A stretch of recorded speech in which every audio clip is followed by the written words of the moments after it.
Boa tarde a todas e todos, e olá para quem está assistindo a gravação aí no Facebook e no YouTube. Esse vídeo vai ficar gravado no YouTube e no Facebook. Eu sou a professora Solange Posuto, sou conselheira estadual da PUESP, e hoje o tema da nossa live é PEI, ensino integral ou exclusão?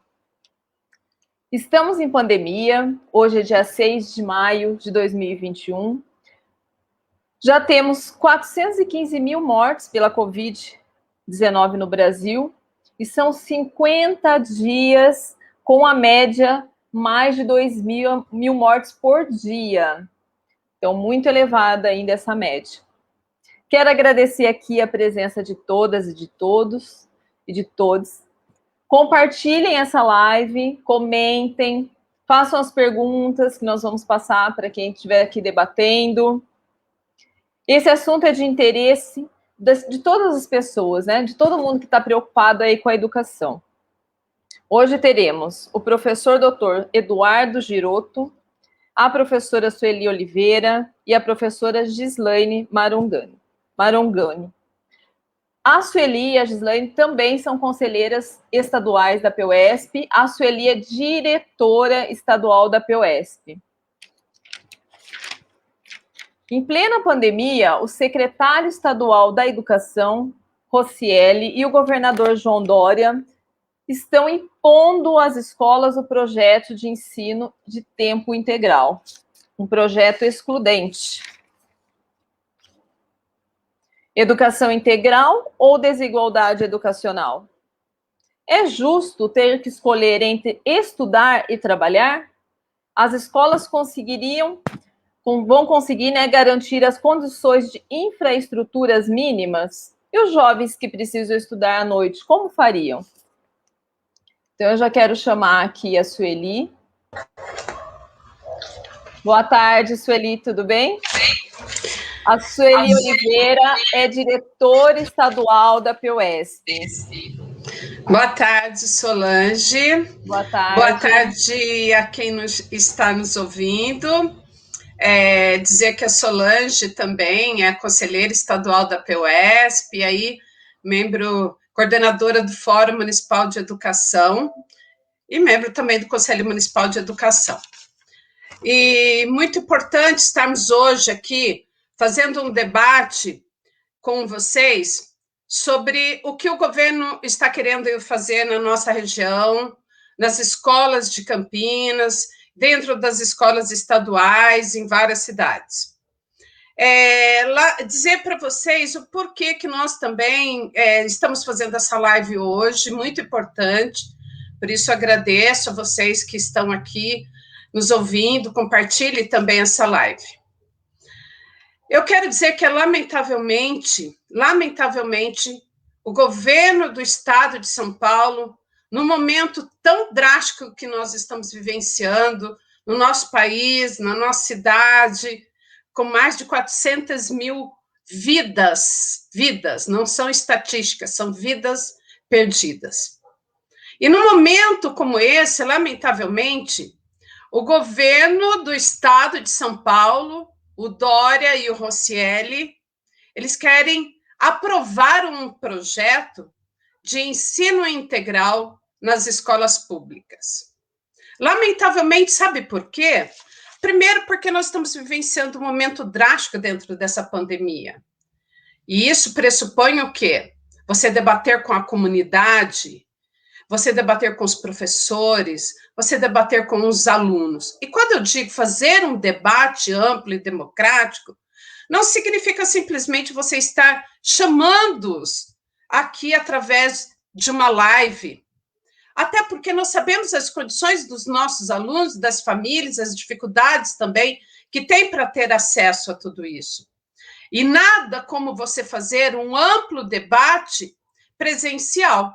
É por isso que nós estamos colocando que esse não é o momento para você fazer a implementação desse projeto nas escolas.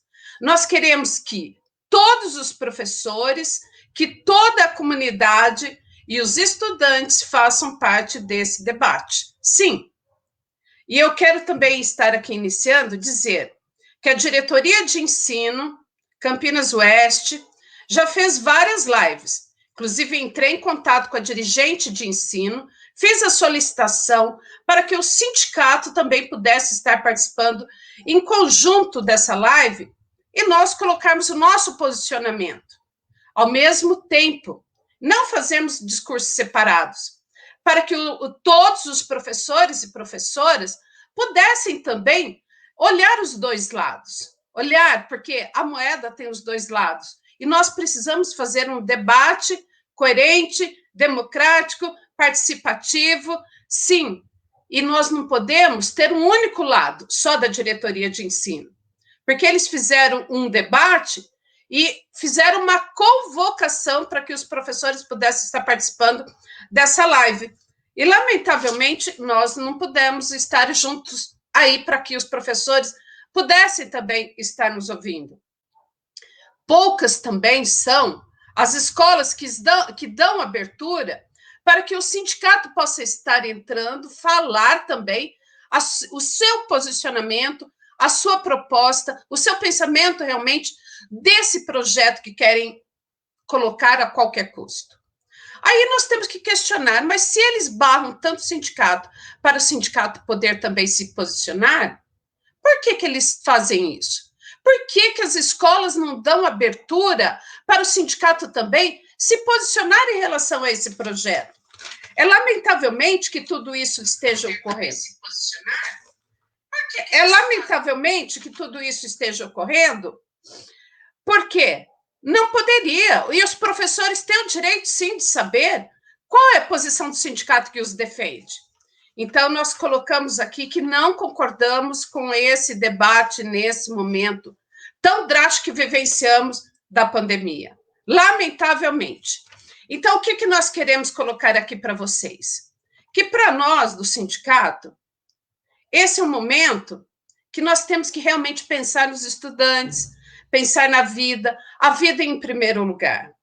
O projeto de escola integral, o que ele significa? Ele significa uma exclusão total e restrita, exclusão dos alunos, porque se você pegar hoje, quantos alunos tem na sua escola hoje? Vamos supor que você tenha 600 alunos.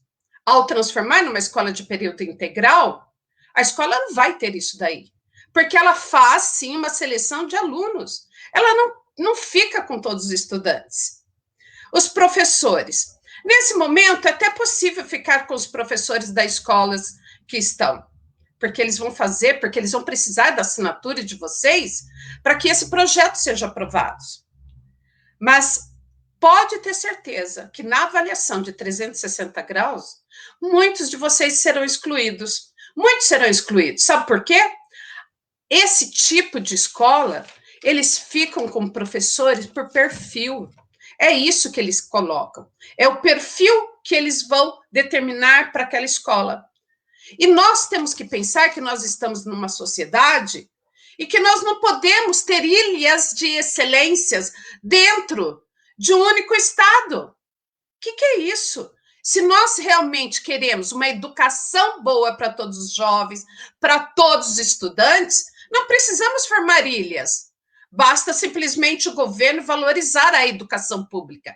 Basta investir na educação pública. Basta investir nos professores, nas salas de aulas, em todos os equipamentos. Assim como ele deveria já ter investido assim que começou a pandemia, no início de 2020. Mas não o fez. Por que não o fez? Porque verba tem. Mas não fez esse investimento nos estudantes. É lamentavelmente que, inclusive, quando o sindicato faz um debate mostrando realmente a realidade, o que o professor pode vir a sofrer, aí nós somos criticados, chamados de baderneiros, que o sindicato só sabe gritar, que o sindicato só sabe falar contra. Não, muito pelo contrário. Se nós estamos falando, é porque nós estamos alertando a todos os professores dos riscos que todos estão correndo. Nós já tivemos, inclusive, nos sindicatos, muitos professores entrando com ação, inclusive contra a direção de escola, por causa da avaliação injusta que fizeram com eles. Esse tipo de avaliação de 360 graus que eu estou falando. desses projetos, da forma como são colocados para os professores. E eu quero dizer também que tem que se pensar que, além da ilha de excelência, que nós não podemos ter no estado de São Paulo, nós temos que pensar em tudo isso daí, que isso é um projeto que vem excludente dentro da sociedade, de uma forma geral. Inclusive, vocês têm que pensar na reforma que está vindo aí, que é a reforma administrativa, que isso também está incluído. E vocês não perceberam que, para transformar uma escola em período integral, o que eles fazem primeiro? Começam fechando os períodos noturnos. E os alunos mais prejudicados são aqueles, inclusive, que trabalham, que precisam do período noturno, e começam fechando noturno. Não dá. Foi o que ocorreu na escola Dom Barreto ano passado. E tiraram sala, tivemos reunião com a dirigente, ela falou que estaria reabrindo, e é o que aconteceu, muitos professores foram prejudicados. Esse ano já vem com a imposição de transformar a escola em período integral, um engodo que fazem para os professores. E sabe por quê?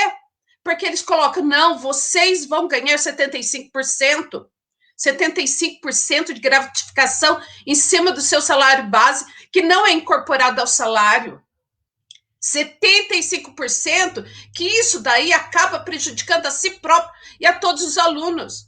Nós temos que pensar numa outra sociedade, sim, e numa outra educação, mas não nessa que é imposta da forma como está sendo colocado pelo governo.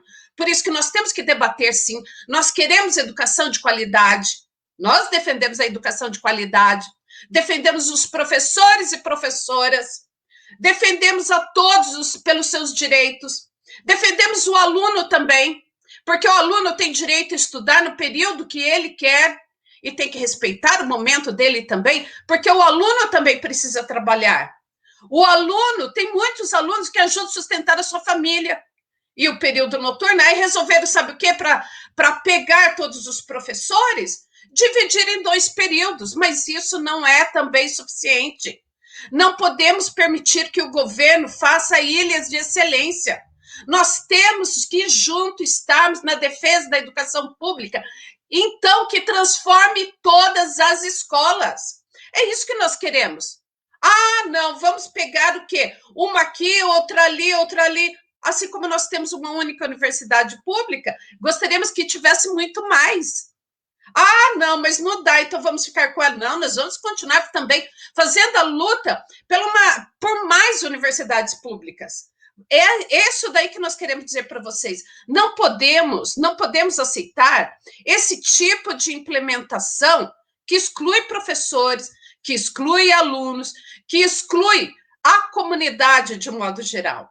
Então, esse é um projeto muito excludente. Gostaria muitíssimo de ter debatido dentro de todas as escolas, mas, infelizmente, muitas direções não nos deram a oportunidade de estarmos entrando aí. Salva-se uma ou outra escola que permitiu a nossa entrada lá para que pudéssemos também expor o nosso pensamento.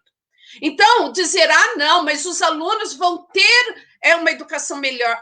Não, o aluno, os pais querem. E a gente tem que entender o seguinte, a escola pública, ela é escola para educar. A escola não pode ser um depósito de crianças. Nós queremos, sim, os nossos alunos para serem educados. É isso que a gente tem que colocar para os pais. É isso. Tem que valorizar a educação, sim, enquanto o seu filho estiver indo para lá para um aprendizado. Não transformar a educação da forma como o governo está querendo fazer, enganando com não, vocês vão ter muito mais, vai ter atividade. Tem escola que nem é preparada está, tem escola que nem quadra tem. Então, professores e professoras, a nossa proposta aqui da PUESP é valorizar a educação pública, melhorar a educação pública, melhorar todos os salários dos professores, todos, porque esse é um governo que tem realmente condições para isso. E isso que eu quero dizer, não aceitem esse projeto. Vamos juntos lutar por uma educação melhor, mas sem essa de projeto que venha realmente prejudicar todos os nossos alunos e professores também. Eu agradeço aqui imensamente, me coloco à disposição aí. Espero que vocês compartilhem. A PUESP está aberta e aberta também para participar de todos os debates em todas as escolas.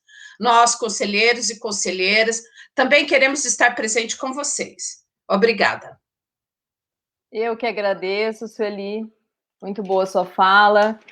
Quero já dar boa tarde aqui para quem já está participando, né? Está enviando mensagem: Cristiane, Cleide, Hamed, Fabiana, Mariela, Trovão, Laerte, Valquíria, Vanessa. Obrigada. E compartilhem a live, comentem, coloquem questões. Agora eu vou chamar a Gislaine. Boa tarde, Gislaine. A Gislaine é conselheira estadual da PUESP. Acho que seu vídeo está fechado. Eu abri aqui, apareceu? Não, não tá. Eu vejo até você aqui na telinha embaixo, mas aqui não. Deixa eu tirar e colocar de novo. Peraí. Aberto aqui para mim. Oi? Aqui tá aberto o microfone e o vídeo.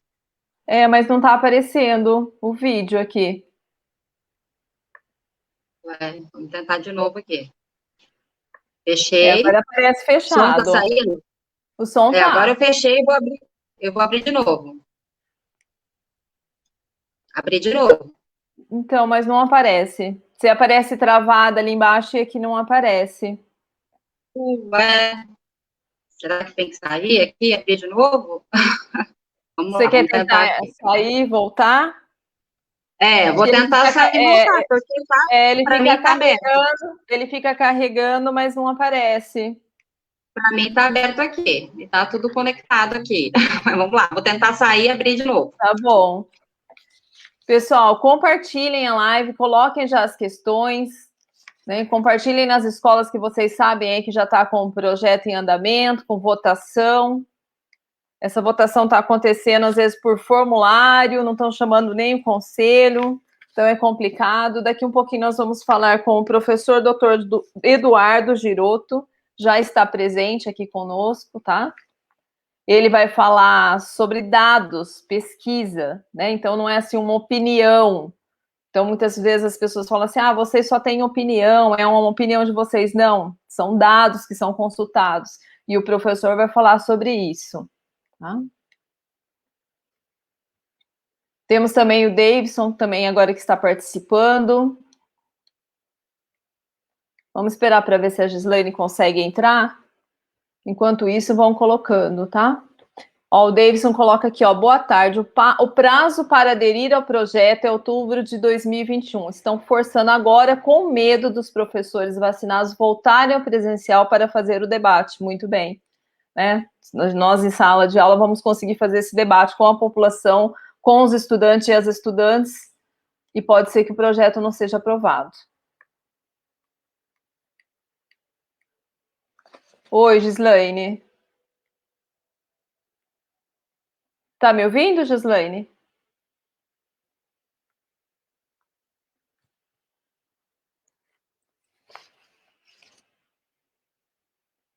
Tá carregando?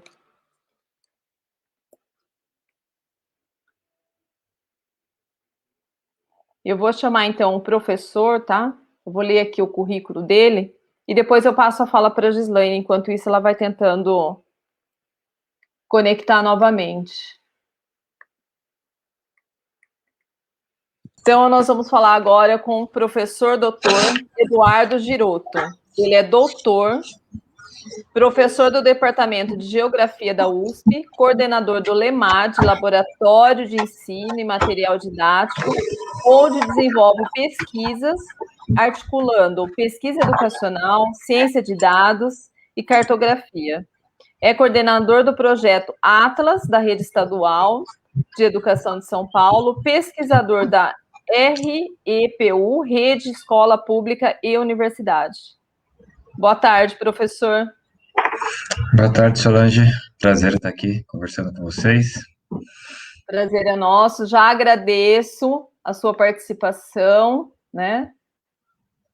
Então, como eu falei, o professor vem aqui com pesquisas, com os dados para apresentar para a gente sobre esse projeto excludente.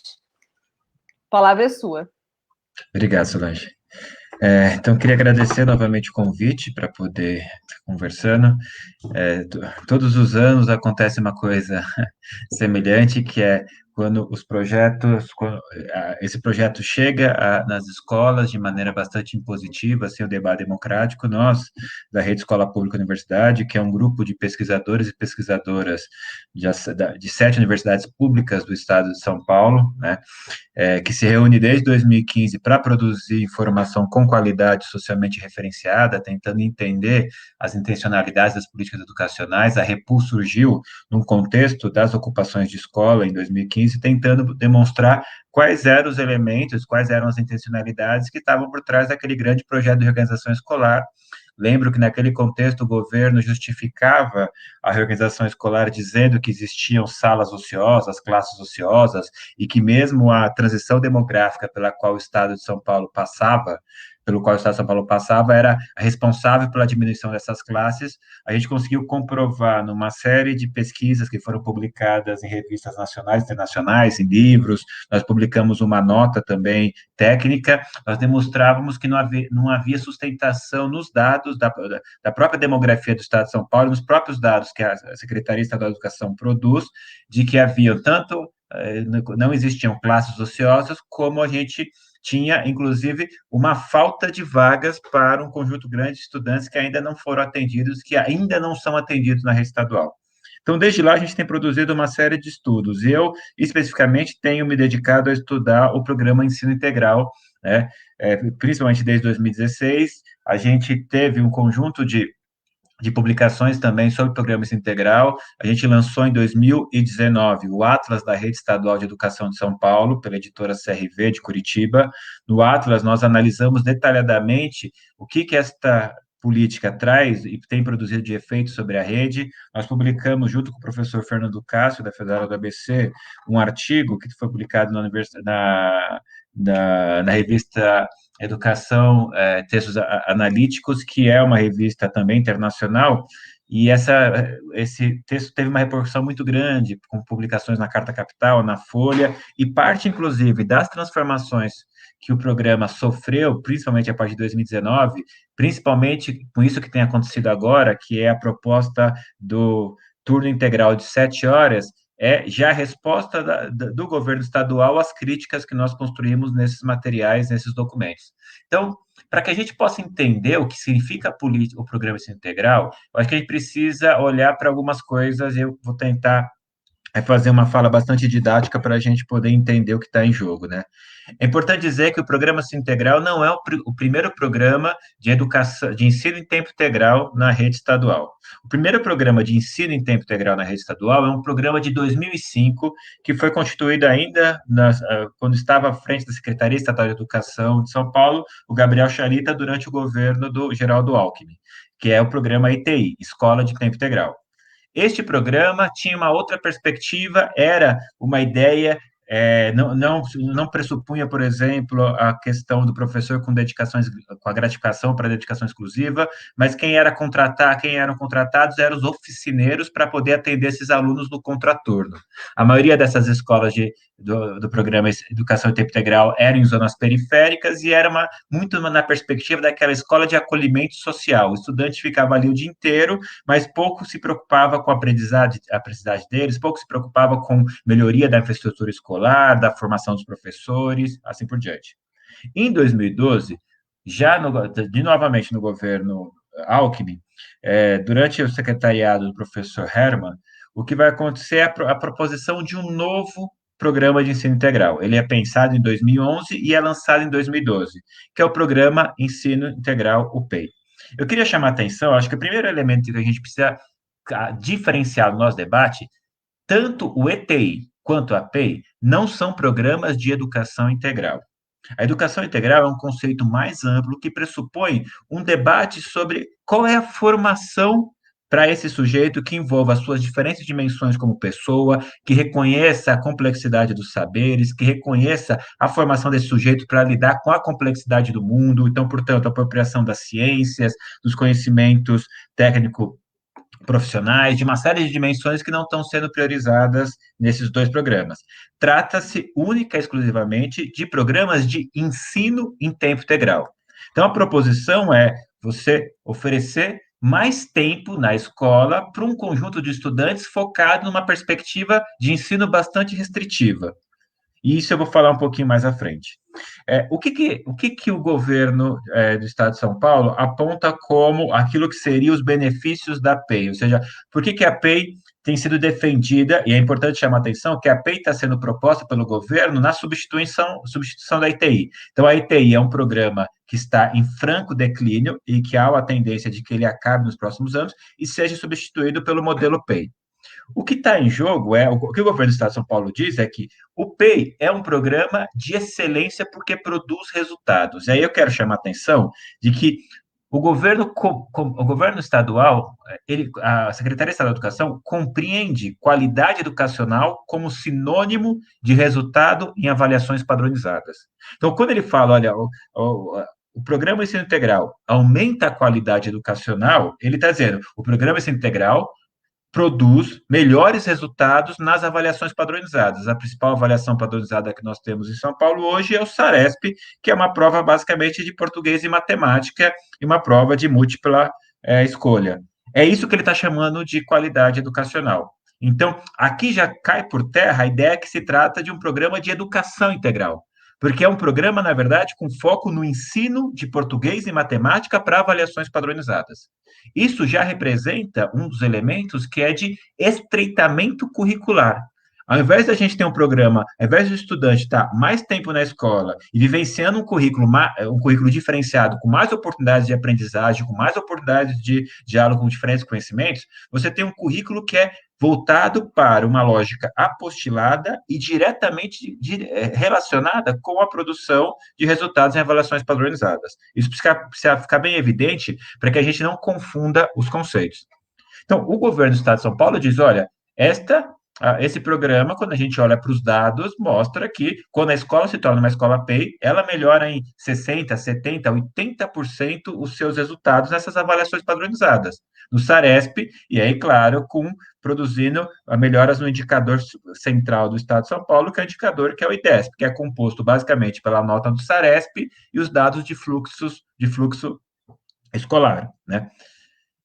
Quando a gente olha para os dados, de fato, as nossas pesquisas mostram, nós pegamos todas as escolas até 2019 que fazem parte do programa de ensino integral, todas as escolas, de fato, têm uma melhoria no IDESP, algumas com uma melhoria mais acentuada, outras com melhoria menos acentuada, mas nós fizemos um estudo tentando trabalhando com duas amostras de escola, então, as escolas PEI, e aí nós selecionamos 3 ou 4 escolas do entorno dessas escolas PEI, que estão localizadas até 2 ou 3 quilômetros dessas escolas, porque, portanto, são escolas que estão no mesmo contexto territorial. Quando a gente compara os resultados das escolas PEI com essas escolas do entorno, de fato, o resultado das escolas PEI é muito melhor. E, inclusive, quando a gente pega na série histórica, né, desde 2012 até 2017, as escolas que se tornaram PEI melhoraram, enquanto as escolas do entorno pioraram seus índices. E aqui vem um elemento que começou a nos intrigar, e aí nós vamos aprofundar um pouco esse entendimento. Por quê? Qual é o argumento que o governo do Estado utiliza para dizer que essas escolas melhoram os seus resultados? O argumento utilizado é que a gestão adotada nessas escolas, que se aproxima muito da gestão da iniciativa privada, que é uma gestão baseada no cumprimento de metas, de pressão sobre os professores, a ideia de uma quantificação do trabalho docente, você tem um elemento que está muito próximo de que é o trabalho no banco, inclusive parte dos mecanismos utilizados na PEI vieram do mercado financeiro, de mecanismos adotados no mercado financeiro, talvez o mais conhecido deles é a avaliação 360 graus, que foi durante muito tempo utilizada e ainda é utilizada nos principais bancos de São Paulo e do Brasil, né? Então, o argumento era, o que tem produzido o resultado é esse modelo de gestão, que é um modelo de gestão que faz quase uma parceria público-privada.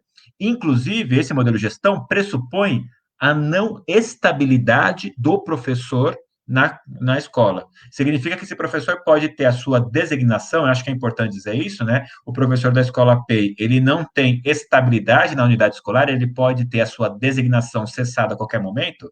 Segundo os governos segundo o governo do Estado de São Paulo, é isso que produz resultado, ou seja, você tem um professor que pode ser pressionado de maneira mais direta, vai levar o resultado dos estudantes também.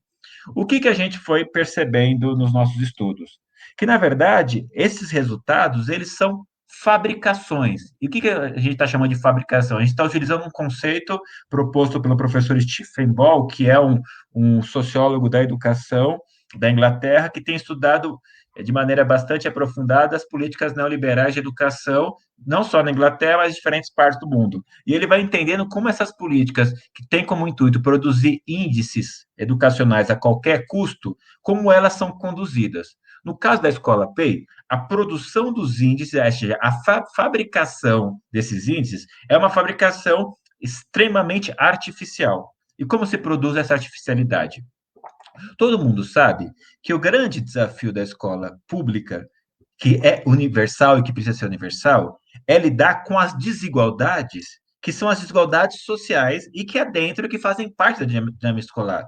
Ou seja, a pandemia trouxe para a gente, claramente, a pandemia não produziu essas desigualdades, mas ela escancarou e aprofundou as desigualdades sociais, que são também desigualdades escolares, né? Para que a gente possa fazer efetivamente um processo de escolarização que permita a todos os meninos e meninas de fato aprenderem, se apropriar dos conhecimentos, de fato se tornarem sujeitos dos processos, nós precisamos criar políticas educacionais que vão na direção da equidade. O que significa? Quando você reconhece que existe uma desigualdade de partida, você pressupõe ações que são desiguais para que você produza igualdade em médio e longo prazo. Não é isso que acontece. Muitas vezes, na política neoliberal, você assume que todos os meninos e meninas estão na mesma condição de, por exemplo, fazer a prova do Saresp e você toma a igualdade como ponto de partida. Mas a desigualdade é o ponto de partida e ela precisa ser combatida. No caso da PEI, é um pouco mais complicado ainda, porque o que a gente tem é uma gestão intencional da desigualdade. Então, é isso. Claro, as escolas que têm mais dificuldades econômicas, que os estudantes têm mais dificuldades econômicas, que as comunidades têm mais problemas, claro que elas têm, muitas vezes, resultados educacionais que refletem essas dificuldades, que parte são internas à escola e parte são externas à escola. Agora, o que acontece é que, vou pegar um exemplo que é bastante gritante. Os estudos da Fundação SEAD, por exemplo, mostram que as escolas que tinham piores notas no Saresp eram as escolas que tinham, por exemplo, mais matrículas nas turmas noturnas. Então, quanto mais aluno no noturno a escola tinha, pior era a sua nota no Saresp. E é muito interessante porque as escolas PEI, 99% delas, quando elas se tornaram escolas PEI, elas fecharam o turno noturno. Segundo o estudo da Fundação SEAD, isso significa, ou seja, os alunos noturnos levam a nota do Saresp 30% para baixo. Então, se vocês conseguem imaginar, quando eu coloco para fora o aluno do noturno, quando eu nego esse aluno o direito à escola, automaticamente eu melhoro o índice da escola. Mas percebam que para melhorar o índice da escola, nesta lógica perversa, eu estou negando o direito à educação àquela população mais vulnerável, que é a população do noturno, que é a população da educação de jovens e adultos, muitas vezes, ou a população do ensino médio noturno, que é a população do menino que precisa trabalhar, precarizar todas essas condições. Então, é nesta lógica perversa que você vai produzir no resultado educacional. Você exclui os sujeitos porque eles, de alguma forma, atrapalham a busca, ou seja, o objetivo da política educacional, que é produzir um índice que politicamente ou seja, que o governo quer visibilizar esse índice, dizendo, não vamos esquecer que a PEI ela foi constituída num contexto onde o Estado de São Paulo queria se tornar, ou ainda quer se tornar até 2030, o Estado com o melhor IDEB do país. E aí eu preciso produzir esse índice a qualquer custo. Eu tenho duas formas de produzir este índice. Ou melhorando efetivamente a qualidade, e isso passa por diminuir o número de alunos por sala de aula, por melhorar a infraestrutura da escola, por melhorar a carreira e os salários dos docentes, por criar um ambiente mais propício ao desenvolvimento democrático das escolas. Isto é uma lógica de política. a outra lógica de política, eu posso produzir isso de maneira artificial. Mas o que significa produzir isso de maneira artificial? Ampliando as desigualdades escolares. Então, quando a gente olha para os dados, as escolas PEI são escolas sem noturno, então 90%, mais 90% delas fecharam os turnos noturnos. São escolas que têm hoje metade do tamanho que tinham antes de ser escolas PEIs. Então, você tem escolas como a Escola Estadual São Paulo, no centro da cidade de São Paulo, que era uma escola de 1.000 matrículas, que hoje tem dificuldade de manter 136 matrículas. É uma escola muito pequena. Por quê? Porque quando você coloca uma escola de tempo integral de 9 horas ou mesmo de 7, você vai criar uma condição, principalmente no ensino médio, para que só alguns vão poder ficar nessa escola de 9 horas. Porque a gente sabe hoje que a população, uma das marcas da educação pública no Brasil é a sua desigualdade. E uma das marcas da sociedade brasileira é essa desigualdade. Então, por mais que a legislação diga que o menino de 14 anos não pode trabalhar, a gente sabe que os nossos alunos de 14, 15 anos, eles já estão envolvidos com trabalhos porque eles precisam efetivamente sustentar a casa. Eles precisam dar condições, ou seja, eles precisam contribuir no sustento da casa. Então, o que acontece é que essas escolas que se tornam tempo integral, elas excluem aqueles alunos que não têm um pai e uma mãe com uma certa condição econômica que os permitam ficar o dia inteiro na escola. Somente, já nesse processo de exclusão, vocês percebem que eles vão excluir, inclusive, os alunos com mais dificuldades de aprendizagem. Porque são esses alunos que têm, seja, muitas vezes menos capital cultural, que têm menos acesso à biblioteca, à leitura, coisa do tipo. Então, eles são duplamente excluídos. Então, ao excluir os alunos do noturno, ao excluir os alunos com menor condição econômica e financeira, com menor capital cultural, eu vou criando um grupo pequeno, homogêneo, que responde à avaliação padronizada do Saresp e aí produz os índices. É esta fabricação que vai se dando no caso das escolas PEI. E mais do que isso, tem uma terceira dimensão que a gente estudou, com um conjunto de mapas que nós publicamos no Atlas, e que depois vocês podem consultar, que mostra que as escolas também foram localizadas, as escolas PEI, a maior parte delas foram localizadas em áreas menos vulneráveis do território, que eram áreas, por exemplo, é sintomático entender que as duas primeiras escolas PEI da cidade de São Paulo foram as escolas Alexandre von Humboldt, no Alto da Lapa, e a escola Alves Cruz, na Vila Madalena, que são dois territórios amplamente privilegiados, com um dos metros quadrados mais caros de São Paulo. Então, portanto, a própria localização da escola já vai privilegiar um determinado grupo econômico, uma determinada coisa. Por isso que a gente tem falado que as escolas PEI têm se configurado como essas ilhas que o governo chama de excelência, mas que essas ilhas produzem intencionalmente um entorno de fracasso escolar.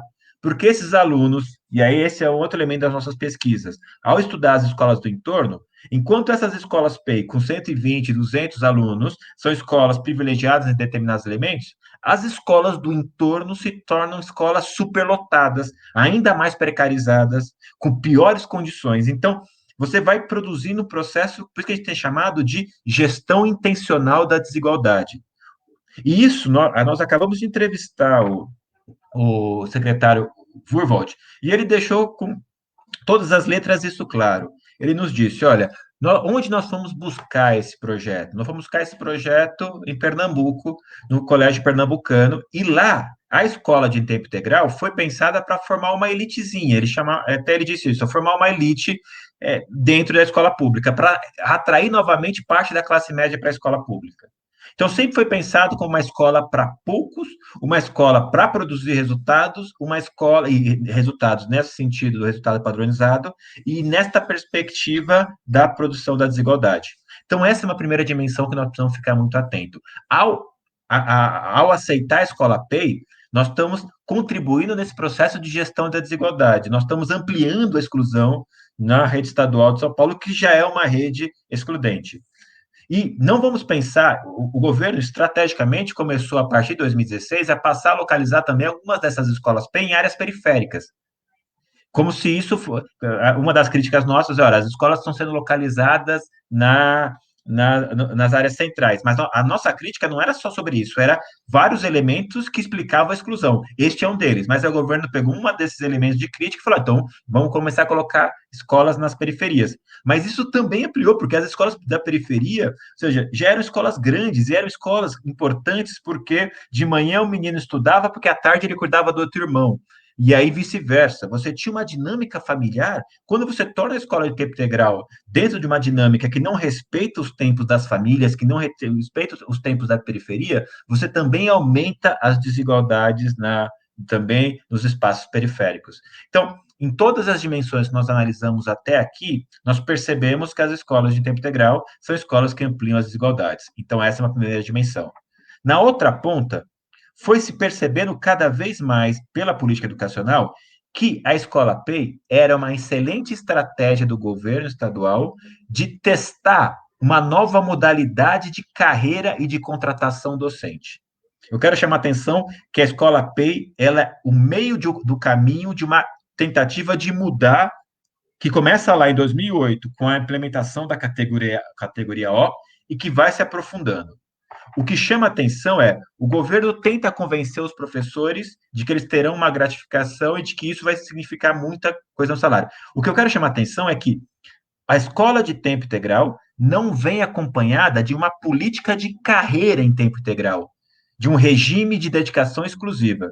Eu, na universidade, prestei um concurso dentro de uma carreira que tem um regime de dedicação. Eu não ganho nenhuma gratificação por dedicação exclusiva. Eu tenho uma carreira que me diz que eu tenho dedicação exclusiva. No caso do Estado de São Paulo, poderia ter sido feito dessa maneira. Se eu quero valorizar o professor para que ele fique numa única escola, poderia ter sido criada uma carreira do docente para dedicação exclusiva com salário elevado para que ele não tivesse que ir para várias escolas para poder se sustentar. Que essa é uma pauta antiga dos sindicatos, essa é uma pauta antiga da luta dos professores. Nesse sentido, não foi isso que foi feito. Então, o governo tenta vender a ideia de uma gratificação, que, como já foi dito aqui, não é incorporada, não traz efeitos, mas o que eu quero chamar a atenção é que isto é uma importante armadilha, porque o que está por trás disso é a tentativa de desconstruir a mobilização política docente para que, em curto e médio e curto prazo, se consiga estabelecer uma outra forma de contratação de professores, que seja uma contratação direta através das OSs, né, como já acontece nas escolas de educação infantil na rede municipal, como já acontece no sistema de saúde. A ideia é que a gente avance para aquilo que a gente chamaria de uma política neoliberal completa, que é baseada em currículo padronizado, avaliação padronizada, responsabilização do professor, parceria público-privada na gestão, e esta é a última etapa, a parceria público-privada na gestão, que vai envolver uma outra forma de contratação docente. E isso está sendo testado pela PEI. O que chama atenção? Os professores da PEI não têm mais liberdade política. Nós acompanhamos muitas escolas PEI, no quais os professores que participaram da greve de 2015 foram automaticamente cessados da sua designação. Os professores são coagidos o tempo todo a não expressarem a sua opinião política. A própria processo de seleção de quem vai se tornar um professor PEI passa por um certo crivo ideológico. E esse crivo ideológico tem a ver com a participação mais ou menos intensa no sindicato. Portanto, o que está em jogo nesse tipo de contratação é uma tentativa de construir um professor que possa ser facilmente pressionado a não agir politicamente, a não se posicionar. Porque esse professor está o tempo todo ameaçado de ter a sua designação cessada. Não é à toa que a rotatividade dos professores nas escolas PEIs é muito alta. O INEP publica todo ano o chamado Índice de Rotatividade Docente. As escolas PEI no estado de São Paulo têm os maiores índices de rotatividade. Isso significa que os professores pouco ficam. E aí, pouco ficam porque pede demissão, ou seja, porque não aguentam esta lógica de trabalho, que é uma lógica de pressão. A supervisão de escola está ali o tempo todo pedindo seus relatórios, você passa o tempo todo, a cada semestre, na verdade, você passa pelas avaliações 360 graus, você está o tempo todo pressionado a este processo, e, portanto, até uma professora que nós entrevistamos disse, olha, eu demorei um tempo, mas eu entendi que os 75% a mais era para comprar remédio. Ou seja, há tanto a pressão, porque o trabalho era de final de semana, a produção dos relatórios e mais relatórios, todos esses elementos colocados. E numa segunda frente, além desta pressão, você tem uma pressão ideológica política para que esse professor não se manifeste, não se envolva politicamente, não participe do sindicato, porque se ele se afasta por mais de 30 dias, e, por exemplo, se ele vai lá e se afasta, faz uma greve, por mais de 30 dias, ele é automaticamente desligado da escola PEI. Portanto, nós estamos diante de uma grande armadilha para os professores, porque se a gente olha esse 75% que foi colocado em 2012, hoje ele não significa nada sobre o salário, porque desde 2012 os professores e professoras não recebem um centavo de reajuste. Portanto, o salário docente está defasado muito mais do que 75%. Por isso que é tão interessante oferecer a gratificação 75%, porque ela, inclusive, significa uma economia para o Estado. Porque o objetivo da secretaria é você ter uma rede menor, gerida pela iniciativa privada, nas parcerias público-privadas, com uma outra lógica de contratação de docente. E a PEI é o catalisador desse processo. Por isso, as comunidades escolares precisam tomar muito cuidado quando forem debater as escolas PEI, quando forem debater a aceitação da escola PEI. Por isso que as escolas, que as decisões sobre as escolas PEI, ou seja, a tomar decisão, é feita de forma tão afobada pela Secretaria Estadual de Educação, porque ela não quer o debate, porque o debate vai nos colocar questões que vão demonstrar a inviabilidade desse projeto no sentido de pensar uma escola pública, democrática, universal, para todos e para todas, socialmente referenciada. Por isso que a gente precisa, efetivamente, utilizar esse conjunto de dados, de pesquisas já publicadas, de análises já constituídas, para, de alguma forma, discutir com as nossas comunidades, pensar com as nossas comunidades juntos, mostrar todos os riscos que isso envolve, mostrar todas as dificuldades que isso pode trazer, para demonstrar efetivamente que nós somos favoráveis à educação integral. Mas a educação integral, inclusive, não precisa ser feita em tempo integral. A educação integral pressupõe escola muito bem estruturada, professor muito bem pago, professor, comunidade envolvida no processo, aluno e aluno com condições de aprendizagem. É tudo isso que envolve a educação integral. O ensino em tempo integral, na perspectiva excludente, não nos interessa. E eu acho que é isso que nós precisamos, efetivamente, enfrentar nesse contexto que nós estamos vivendo agora. É isso, e acho que depois nós podemos conversar com as perguntas, com os diálogos todos aqui também.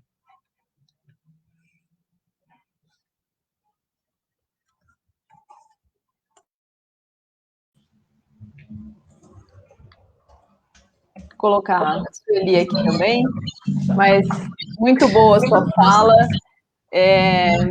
Mesmo a gente falando, né, sobre o assunto, a gente percebe aí na sua fala algumas coisas que a gente não tinha se atentado.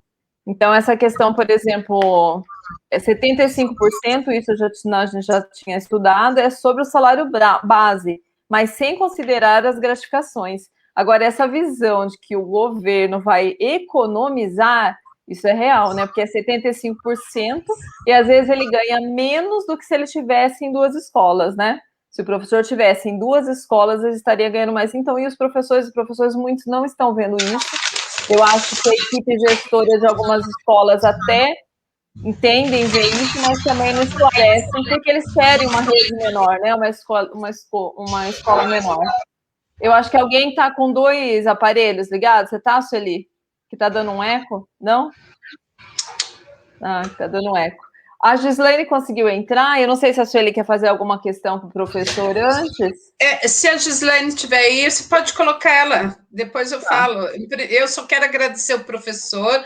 Assim, foi fantástico, realmente, sua colocação. É importante nós passarmos esse posicionamento do que vem a ser essa exclusão realmente dentro da sociedade, que você coloca aqui muito bem, né? Gestão intencional da desigualdade. Gostei dessa fala, viu? Muito bem. Acho que os professores aí, nós vamos, inclusive, republicar aí a sua fala, enviar para todas as escolas. Muito importante mesmo. E esse socorro que você veio dar aqui, essa fala para os professores, veio para contribuir mesmo, porque o governo do Estado de São Paulo, a proposta dele é transformar 50% das escolas em escola de tempo integral. E num momento assim, a jato, sem debate, sem discussão, e o que é pior, a diretoria não nos permite debater, as direções das escolas também não permitem que também façamos esse debate dentro da escola, em hipótese alguma. E quando conseguimos entrar, ainda briga com aquele que mandou o link. É muito complicado mesmo. Mas se a Gislaine estiver aí, pode passar para ela entrar. Eu agradeço imensamente, professor Eduardo. O professor Eduardo já colocou alguns links aqui, né, sobre os documentos. Ele estuda a APEI desde a sua criação, desde 2012, então, como eu falei para vocês, são dados, são pesquisas, não são só opiniões, tá? É pesquisa, né? E eu fui retirado dos documentos, a ampliação do tempo na escola deve ser considerada na perspectiva da educação integral. Então, já foi falado aqui que a educação integral é diferente de escola de tempo integral. O modelo, inclusive, é uma das metas do Plano Nacional de Educação, entendido como uma das estratégias para diminuir as desigualdades da educação pública. Mas as políticas educacionais, né, elas devem garantir a igualdade de direitos e não as distorções, né? Muito bem colocado. Então, está lá no plano. E outra coisa que eu quero colocar também, que está no plano, na estratégia 6.6, é a infraestrutura, né? Então, as PEIs também não estão garantindo a infraestrutura que está lá na meta, na estratégia 6.6 do Plano Nacional de Educação. Eu vou chamar a Gislaine, então. Boa tarde, Gislaine. Agora vai. Boa tarde. A Gislaine que entrou em contato com o professor Eduardo, e a Gislaine também é conselheira estadual da educação. A palavra é sua, Gislaine. Bom, boa tarde a todos, especialmente ao Eduardo.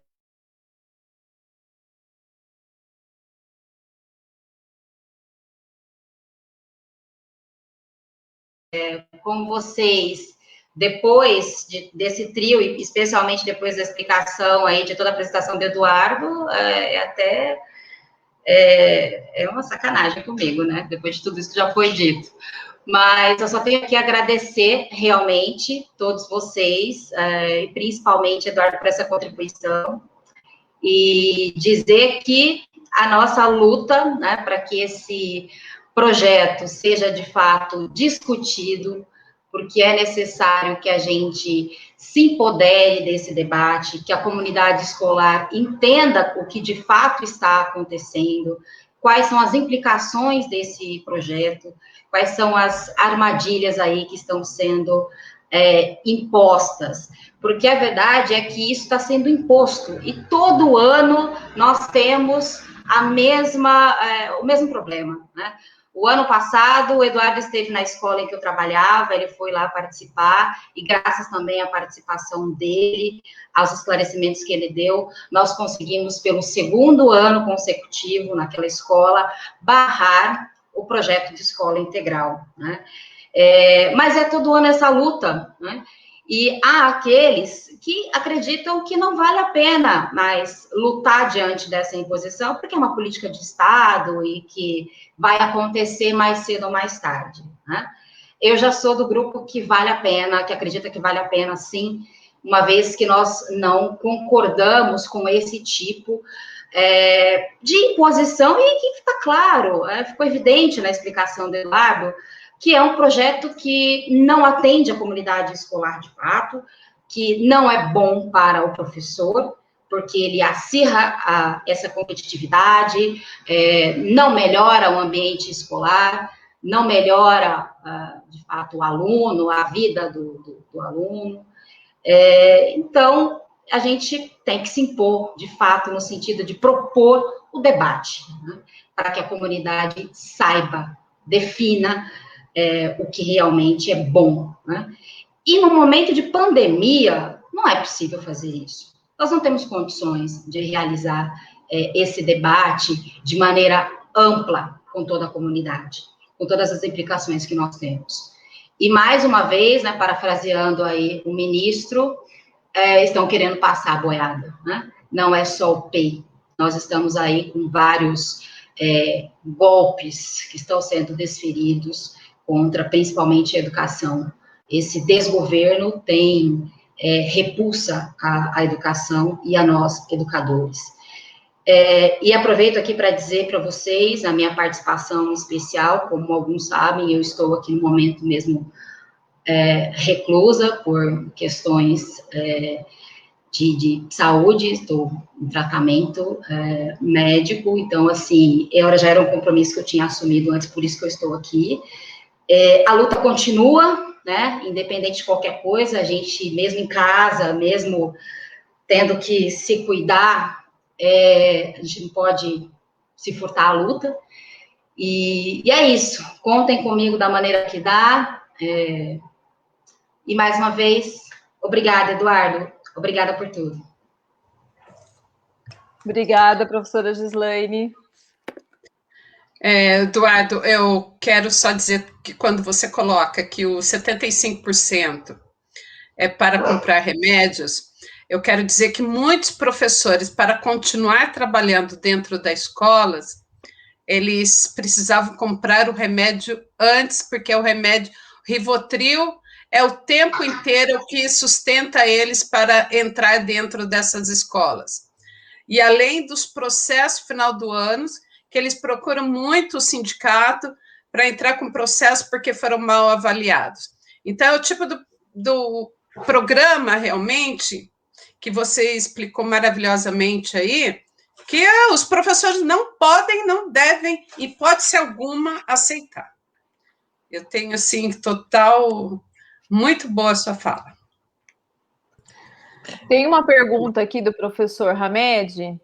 Apesar de você ter permeado o tema, você acha que também se torna uma experiência para a privatização da escola pública?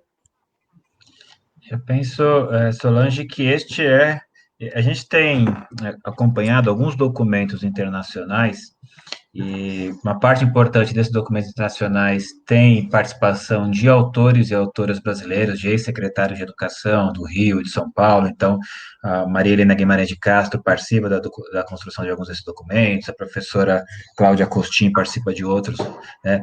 E esses documentos todos, que foram publicados entre 2010 até 2018, apontam aquilo que eles chamam de nova agenda educacional para o Brasil.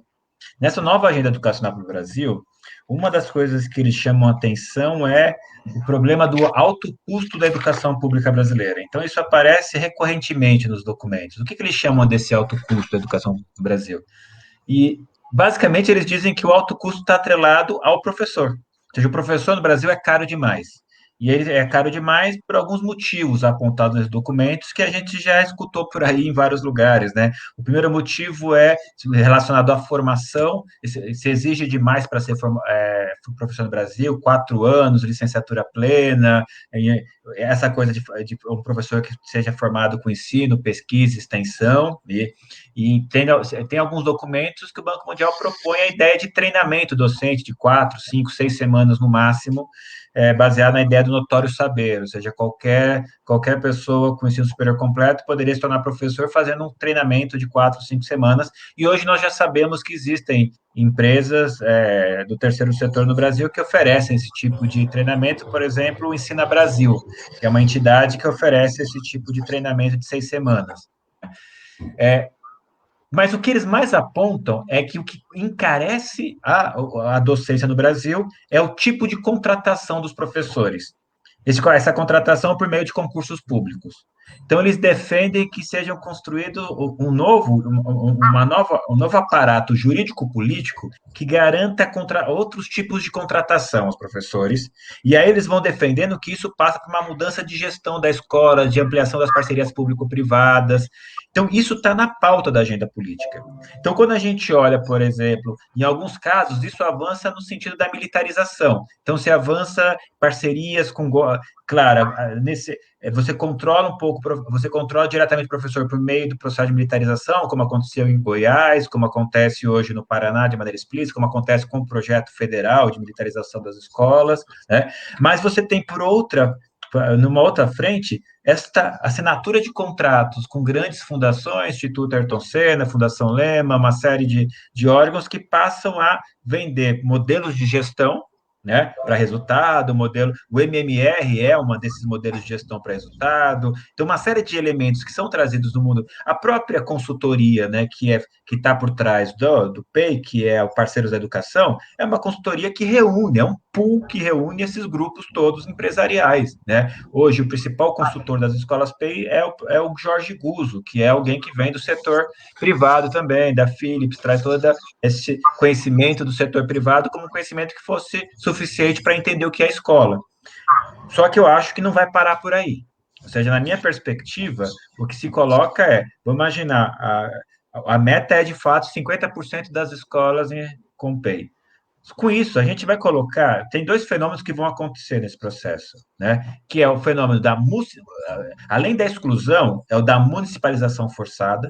Quando as escolas PEI de ensino fundamental forem se constituindo, metade dos estudantes serão obrigatoriamente migrados para as redes municipais, queiram elas ou não. Ou seja, aquele movimento que aconteceu com a Rose Neubauer em 95 vai ser continuado agora sem nenhum tipo de negociação com as prefeituras. Os alunos serão empurrados. Então, há um elemento de municipalização. E, ao mesmo tempo que serão colocados para fora os estudantes, serão colocados para fora os professores, no sentido de que você vai precisar de menos professores. Essas escolas, nossos estudos mostram que as escolas PEI precisam de 45% a menos de professores. Então, as escolas são menores, o número de alunos são menores de professores. O próprio Rosselli já disse em entrevista que ele acha que a rede estadual pode funcionar muito bem com menos de 100 mil professores. Então, ele fala que tem excesso de docentes. Então, é um projeto de ter uma rede pequena, e por isso que você vai, no cálculo, você vai economizar, a rede estadual vai economizar. Então, ela vai ser uma rede muito menor do que é. Nós acabamos de fechar uma pesquisa analisando 24 anos da política educacional no Estado de São Paulo. Nós estamos fazendo uma série de lives apresentando os resultados disso. Em 1994, a rede estadual era responsável por 75% das matrículas no Estado de São Paulo. Em 2018, era responsável por 33% das matrículas no Estado. Então, olha o que acontece. Então, isso é uma política que é a continuidade da política de 94. Tornar essa rede menor, uma rede que, sendo menor, mais homogênea, porque aí tem vou escolhendo quem é esse aluno, e que vai produzir os resultados. Então, politicamente, vou chegar lá em 2022, provavelmente o governador vai dizer, olha como nós crescemos no IDEB, olha nós como produzimos resultado. Mas produzimos resultado artificialmente, colocando para fora os estudantes, aumentando a exclusão. Olha que interessante. Só para ver o tamanho da exclusão. Acabamos de rodar um dado que é um dado que é interessante. Opa. Acho que só está vazando. Tem alguém aí com ao seu. Tem dois. Abriu. O dado sobre o INSEJA, que é a avaliação e certificação para os alunos do ensino médio e do EJA, né? São Paulo tinha, em 2014, 15, algo em torno de 20 a 40 mil estudantes inscritos no INSEJA. Em 2019, São Paulo tem 400 mil inscritos. Aí você está entendendo para onde estão indo esses estudantes. Ou seja, com a mesma velocidade que você aumenta as escolas PEI, fecha noturno, impulsa os estudantes para fora, você aumenta a certificação essa certificação que é uma certificação precária.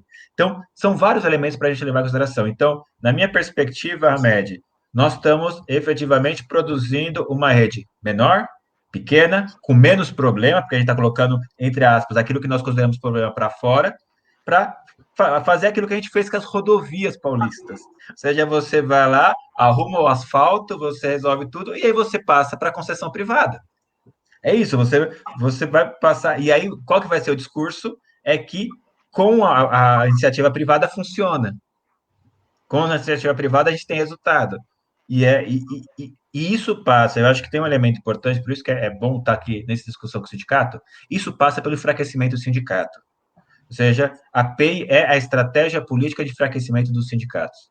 Porque o professor da PEI é, efetivamente, um professor com menos possibilidade de mobilização política. Isso está evidente em todas as nossas pesquisas, né? São professores com menos atuação política e, quando atuam, são desligados, então tem as perseguições políticas todas, porque há um elemento que permite essa perseguição política, que é essa perda da liberdade de cátedra, que é importante também dizer. Olha, como essa fala é importante, viu? Como essa fala é importante, viu? Porque para a gente fazer falar até, né, nas PEIs, entrar nas PEIs, aqui, as minhas colegas de sindicato estão aí, sabem como é que é difícil ter esse contato, é sempre tudo muito limitado para você ter acesso, não existe realmente participação, e é difícil você fazer com que eles entendam, e até alguns entendem que isso acontece, Mas, até pouco antes dessa live, eu conversava com uma amiga que atua na PEI, e aí eu comentava isso com ela, sobre essa resistência, né? Olha, eu realmente tenho essa resistência, e eu vou ter sempre, porque eu não me encaixo nesse projeto. Imagina eu, né? Você imagina que eu estaria numa PEI? Não tem condições, né? Porque não faz parte de nada do que eu acredito. Como é que eu vou ter o meu direito? Hoje eu já vejo, né, o que a gente tem, essas ferramentas aí, o CMSP, olha o que estão fazendo com a gente, eu vejo, faço essa reflexão o tempo todo, me sinto apartada dos meus meios de produção, não me reconheço mais com o trabalho que eu estou fazendo, nada disso, né, eu me lembro de Marcos ali, eu não tenho mais esse reconhecimento, porque agora nós estamos vivenciando isso na rede, nós somos meramente tutores de um centro de mídia. Nós não temos mais nem condições agora de preparar a nossa aula, a nossa liberdade mesmo. E isso está vindo, antes vinha de maneira sutil, mas agora com esse processo da pandemia, veio um boom, né, assim, veio muito rápido, está vindo muito rápido. E essa estratégia que a gente que estava ali concentrada na PEI, agora está disseminada. E é claro que dentro da PEI você tem esse processo ali muito latente, né? E é claro, você não funciona, não serve para esse modelo, você é desligado. E isso abre espaço. E quando você falava, naquele primeiro momento que você respondia o Hamed, me lembrou muito essa perseguição, né? O que a gente tem falando sobre esse fator de desacreditar o servidor público, né? O professor, mas o quanto que onera essa falsa ideia de que nós oneramos o Estado, né, o quanto que precisa rever isso, e o quanto para nós também tem sido, nós temos sofrido com essa ideia de que nós estamos em casa sem trabalhar, né, que nós não estamos fazendo nada, ganhando sem fazer nada, enfim, mais uma vez, né, são muitos os ataques que nós estamos sofrendo o tempo todo, em vários aspectos, mas a educação parece que, assim, realmente o que mais incomoda, né, esse desgoverno. Mais uma vez, obrigada, viu? Eduardo, eu quero fazer aqui uma colocação e dizer que há também um forte empenho pelo governo federal de acabar também com o movimento sindical, né? E que não tenha mais, porque sindicato atrapalha todo e qualquer projeto de governo. E eu quero também perguntar para você se todo esse projeto que nós estamos vivenciando, que para mim é uma destruição da educação, além do homeschooling que nós temos também lá no Congresso e tantos outros, como você já citou também, escola cívico-militar aí, que nós já vivenciamos aqui na nossa cidade. Eu quero perguntar como ter um projeto lá de a reforma administrativa no governo, podemos dizer também que está entrelaçada todo esse tipo de escola com essa reforma administrativa que está sendo colocada aí? Obrigada. Eu acho que está diretamente, né? A gente precisa entender quando a gente lutava contra a escola sem partido, né?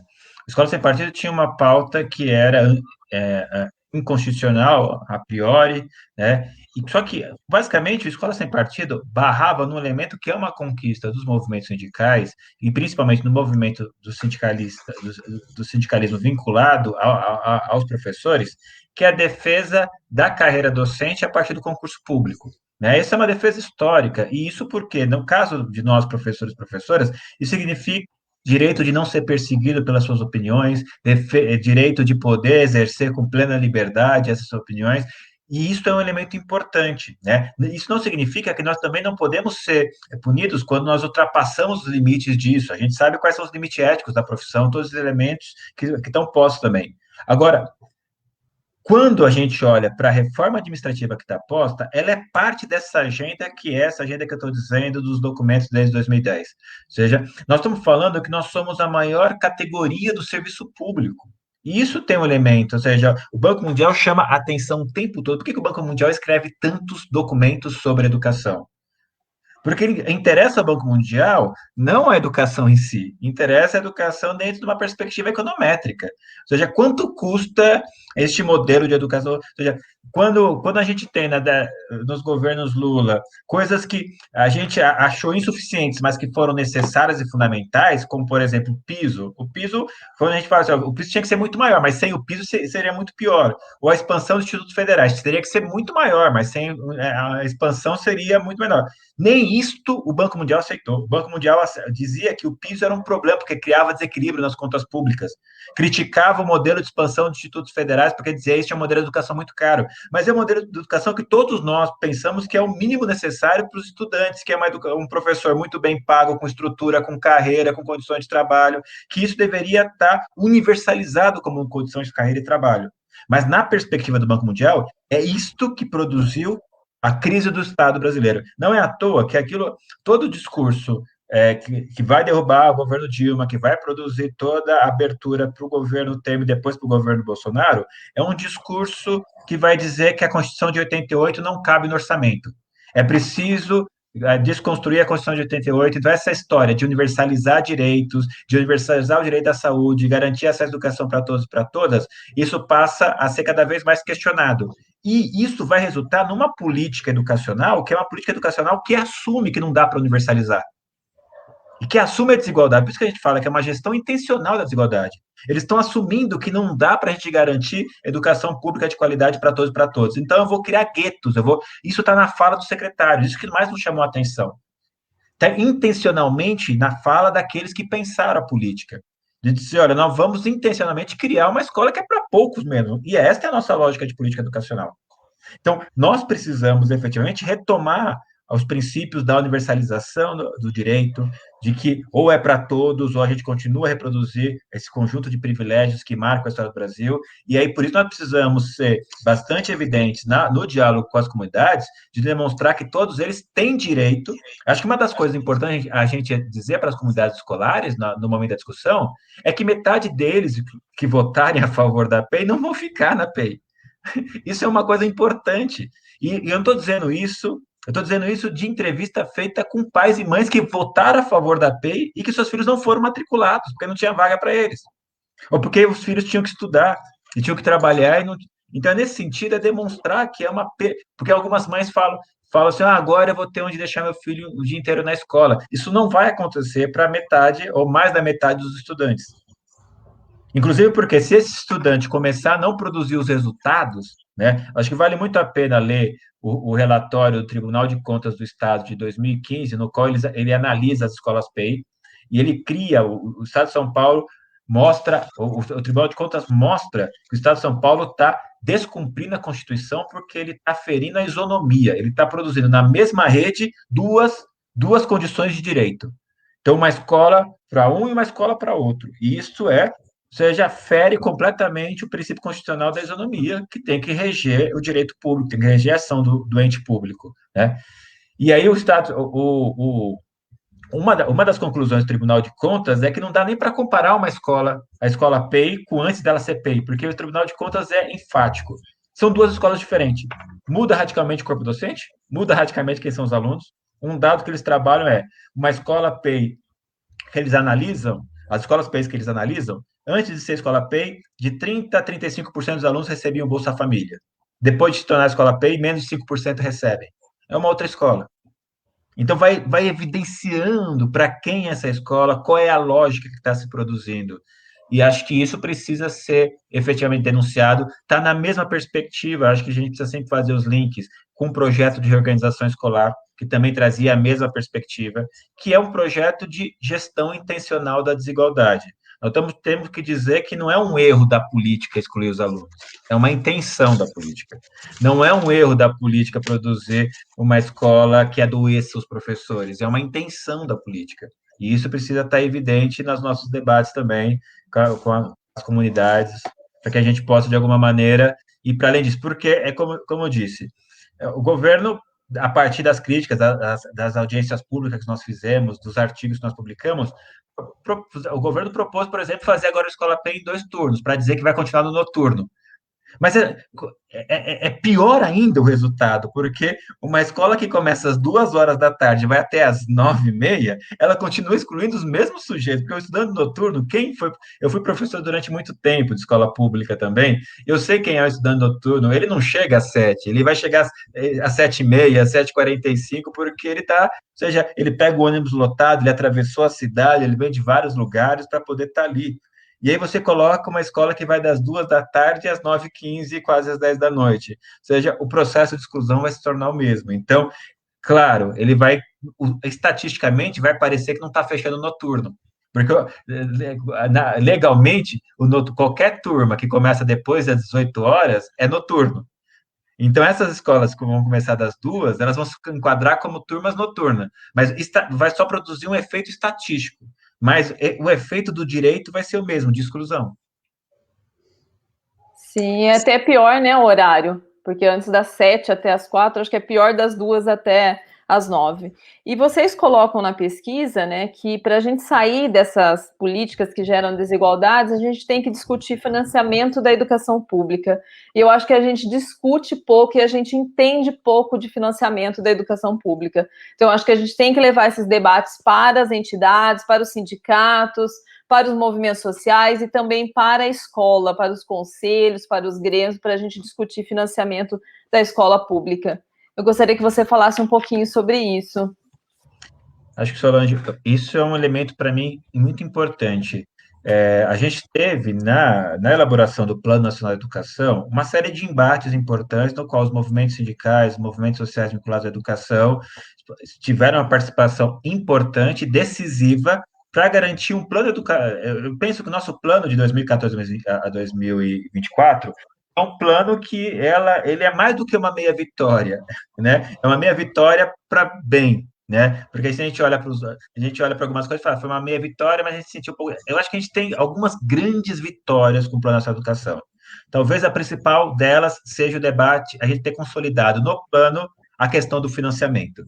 Seja meta específica sobre os 10% do PIB educação, que é uma meta importantíssima, mas outros elementos que têm a ver com a equiparação do salário docente com as outras categorias também, né? Hoje nós temos, por exemplo, em média, um professor recebe 75% do que recebe outros profissionais com a mesma formação, que é uma outra meta também vinculada a financiamento, e uma outra meta que era importantíssima, que é o custo aluno qualidade inicial, o CAC.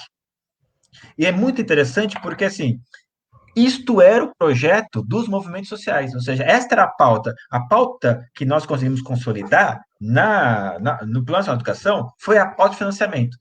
Não é à toa que, a partir de 2014, esses grupos empresariais tentam subverter a pauta, alçando a pauta principal da educação, a BNCC, que era uma meta, a meta 3, e a BNCC se torna a pauta. Parece que ela é o Plano Nacional de Educação, mas ela é uma cortina de fumaça para ocultar a vitória que nós tivemos.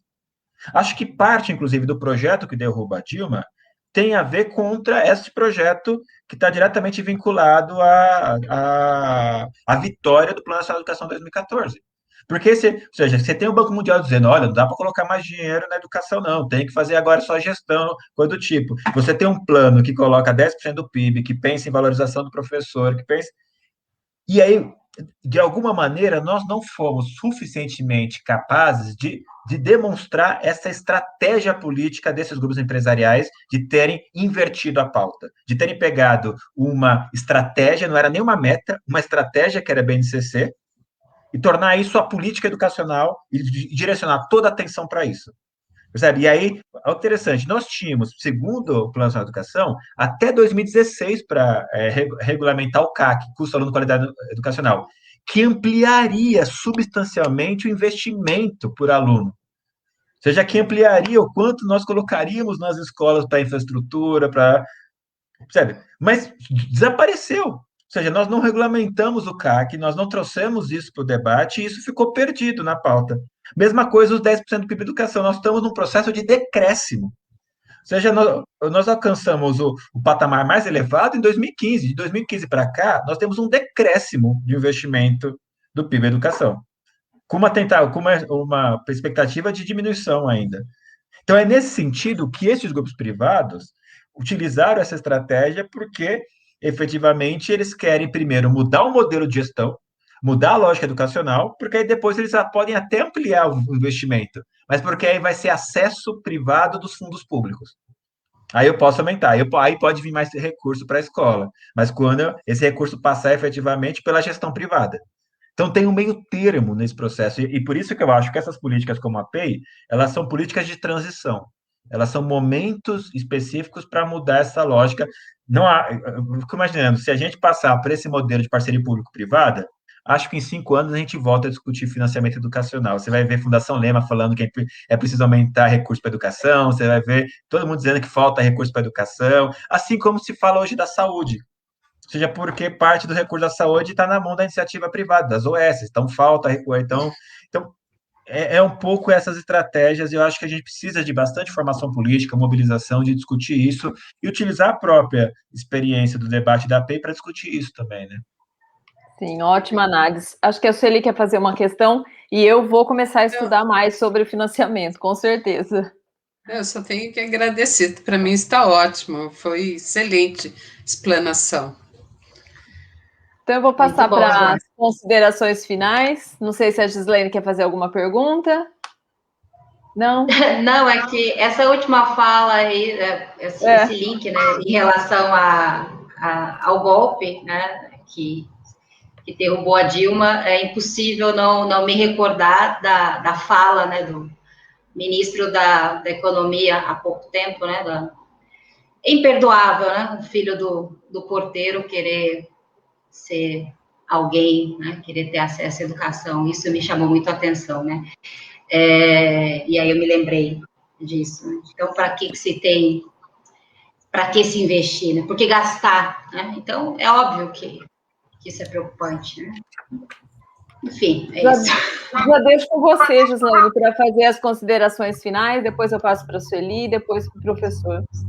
Mais uma vez, agradecer a todos que estão ali. Eu tentei acompanhar aqui pelo Facebook alguns comentários para ver se tinha perguntas ali, o pessoal participando, agradecer quem esteve conosco, algumas pessoas também no WhatsApp aqui dizendo que estão compartilhando, porque a realidade nossa, nós estamos acompanhando isso o tempo todo aqui, se dobrando da maneira que dá para atender os professores, porque está vindo assim a toque de caixa, né? Sempre nós estávamos ali aguardando, no final do ano vinha isso, mas dessa vez foi tudo tão rápido, porque nós nem nos recuperamos direito de um processo e, de novo, né?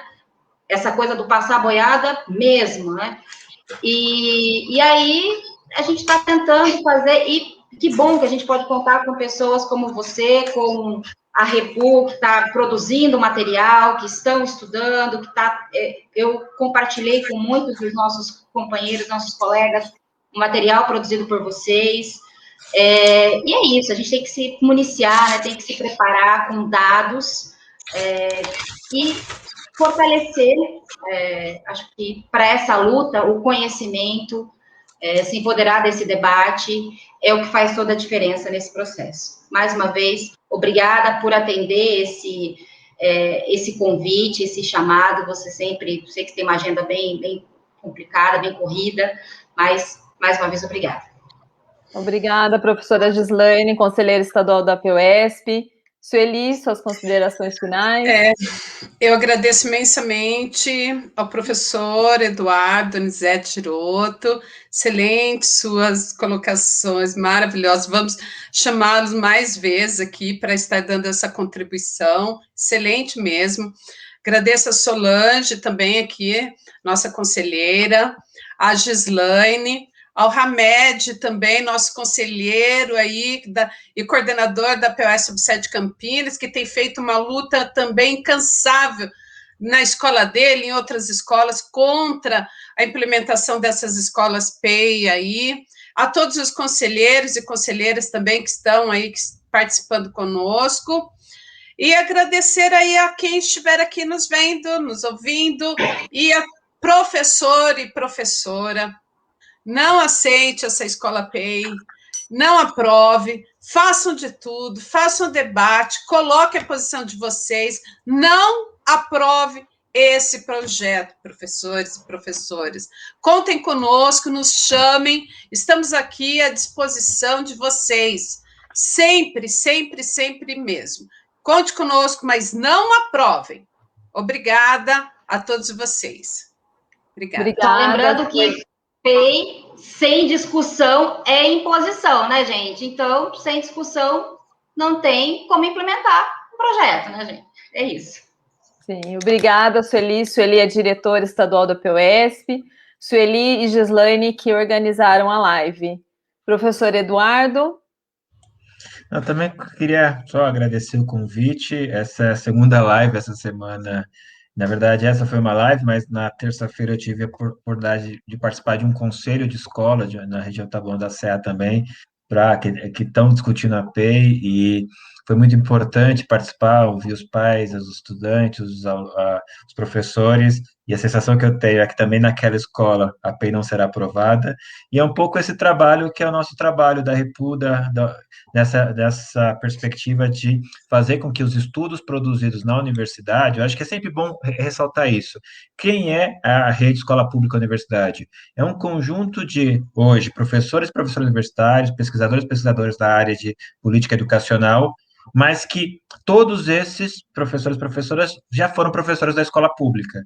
E aí, ao acessar a universidade pública, pensaram qual é o papel de um ex-professor da escola pública na universidade pública para tentar construir. Por isso, nós construímos uma rede escola pública-universidade, para que a gente pudesse produzir informação com qualidade, informação que pudesse ter, seja esse lastro científico. Por isso que é muito difícil a secretaria debater os nossos dados, porque elas sabem que os nossos dados estão corretos, elas sabem que as nossas pesquisas têm legitimidade, e por isso que quando nós conversamos com a secretaria, eles dizem, isto mesmo, é quase como se entregassem o jogo, dissesse, este é o projeto. Então, por isso, a importância de que a gente possa fazer sempre o debate mediado pelo conhecimento científico, mediado por esses dados, por essas informações, e é um pouco esse compromisso que nós temos como rede de pesquisadores, de trazer as informações, de disponibilizá-las, de também não só fazê-la no formato dos artigos científicos, mas também notas técnicas mais acessíveis.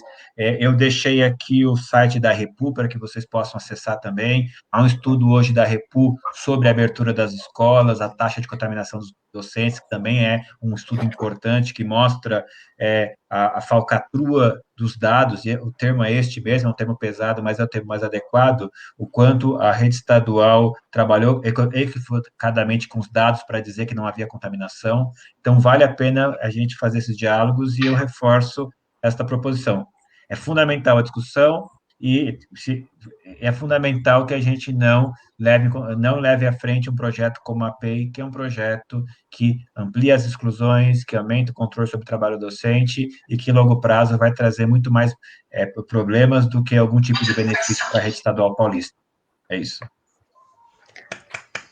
Muito bem. Quero agradecer a professora Gislaine, professora Sueli, professor Eduardo. Foi ótimo, né, o debate, a apresentação aqui da pesquisa, dos dados. Como eu falei para vocês, é uma pesquisa, né, tem artigo científico, não é, eu acho, né, tá ali as provas, tanto que ele falou que quando apresenta para a secretaria fala, é isso mesmo. Osmair, a live vai ficar gravada, tá? Lembrando, essa live é da PUESP, subsede Campinas, e ela vai estar também no YouTube da PUESP, tá? Campinas. Então, agradeço a presença de todos e de todas e de todos. Até mais, até a próxima. Obrigada. Obrigada. Tchau, obrigada. Tchau, beijo. Obrigada, Repu, todo mundo lá, Fernando Cássio, a Ana Corte, que eu tenho que agradecer, todo mundo, a Jacomine, olha, todo mundo mesmo, obrigada pelo trabalho que vocês estão fazendo lá. Obrigada, pessoal. Obrigada, obrigada pelo seu trabalho, tchau. Professor. Muito importante para nós. Excelente, Obrigado. excelente. Tchau. Até mais. Tchau, tchau. Até mais, tchau.